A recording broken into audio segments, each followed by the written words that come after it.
जिल्हा मराठी पत्रकार संघातर्फे आद्य पत्रकार बाळशास्त्री जांभेकर यांची जयंती उत्साहात साजरी। नंदुरबार जिल्हा मराठी संघातर्फे मराठी पत्रकारितेचे जनक बाळशास्त्री जांभेकर यांची जयंती तसेच पत्रकार दिन आज मोठ्या उत्साहात साजरा करण्यात आला। या कार्यक्रमाला जिल्ह्यातील पत्रकार मोठ्या संख्येने उपस्थित होते। कार्यक्रमाच्या अध्यक्षस्थानी उत्तर महाराष्ट्र मुख्य संपादक योगेंद्र दोरकर तर प्रमुख पाहुणे म्हणून नंददर्शनचे मुख्य संपादक सूर्यभान आबा राजपूत, जिल्हा मराठी पत्रकार संघाचे अध्यक्ष नवनिर्वाचित नगरसेवक हिरालाल चौधरी, लोकमतचे मुख्य उपसंपादक रमाकांत बापू पाटील, देशदूतचे मुख्य उपसंपादक राकेश कलाल, जिल्हा मराठी पत्रकार संघाचे समन्वयक विशाल माडी यांच्यासह प्रिंट मीडिया, इलेक्ट्रॉनिक मीडिया, साप्ताहिकाचे पत्रकार उपस्थित होते। यावेळी कार्यक्रमाचे अध्यक्ष योगेंद्र दोरकर यांनी पत्रकारितेतील बदलते स्वरूप, पत्रकारांची सामाजिक जबाबदारी आणि मूल्याधिष्ठित पत्रकारितेचे महत्त्व यासह सर्व पत्रकारांनी एकत्र राहण्याचे आवाहन केले। तसेच सूर्यभान राजपूत यांनी पत्रकारांनी निर्भीड, सत्यनिष्ठ व लोकहितासाठी काम केले पाहिजे। बाळशास्त्री जांभेकर यांनी मराठी पत्रकारितेला दिलेले योगदान आजही प्रेरणादायी असून त्यांच्या विचारांचा वारसा जपण्याची जबाबदारी आजच्या पत्रकारांवर असल्याचे मत त्यांनी व्यक्त केले। प्रारंभी बाळशास्त्री जांभेकर यांच्या प्रतिमेला मान्यवरांच्या हस्ते पुष्पहार अर्पण करून अभिवादन करण्यात आले। कार्यक्रमाच्या शेवटी उपस्थित पत्रकारांचा सन्मान करण्यात आला। यावेळी मनोज शेलार, निलेश पवार, पिंटू राजपूत, बाबा राजपूत, अविनाश भांबरे, जीवन पाटील, गौतम बैसणे, प्रशांत जव्हेरी, आफताब खान, जीवन माळी, साप्ताहिक संघटनेचे अध्यक्ष दिलीप बडगुजर, उपाध्यक्ष जितेंद्र जाधव सर्व पदाधिकारी उपस्थित होते। यावेळी जिल्हा मराठी पत्रकार संघाच्या या उपक्रमाचे उपस्थितांनी कौतुक केले।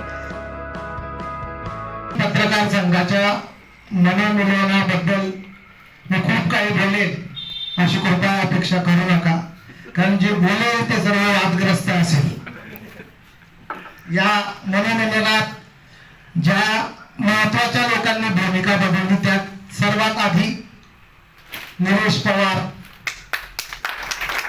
तळोद्याचे सुनील सूर्यवंशी आणि रमाकांत बापू या तिघांनी आम्हाला दोघांना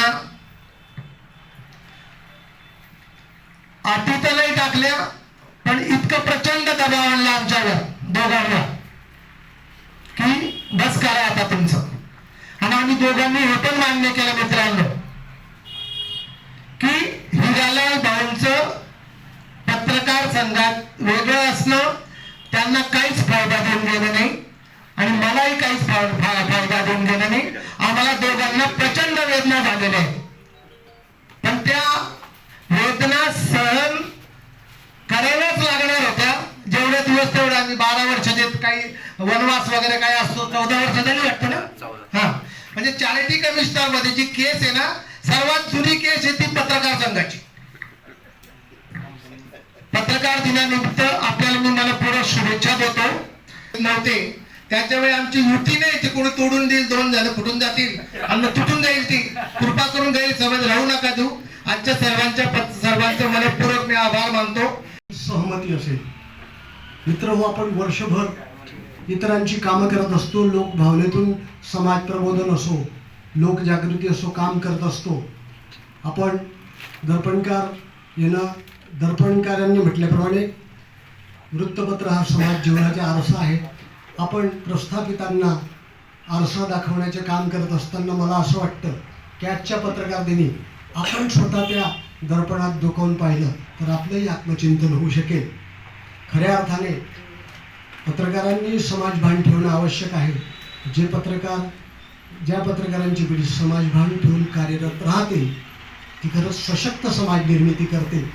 त्यातच कोणत्याही समाजाचं, गावाचं, देशाचं यश सामावलेलं असतं। एकत्र मिळून सर्वजण काम करूया, त्यासाठी सर्वांना मनापासून आज पत्रकार दिनाच्या शुभेच्छा देतो। सर्व पत्रकारांनाही खूप खूप शुभेच्छा। आजच्या या दिनी आपल्या लेखणीला बळ मिळो, परिवर्तन आणि निर्मितीचे 2 प्रतिनिधी या निवडणुकीत होते, हिरालाल भाऊ आणि विशाल बाबा। मी म्हणेल की 50% प्रतिनिधित्व मिळालं, पण मी त्यांचे अभिनंदन करतो। वीरेंद्र गिरासे, तापी परिसर न्यूज, नंदुरबार।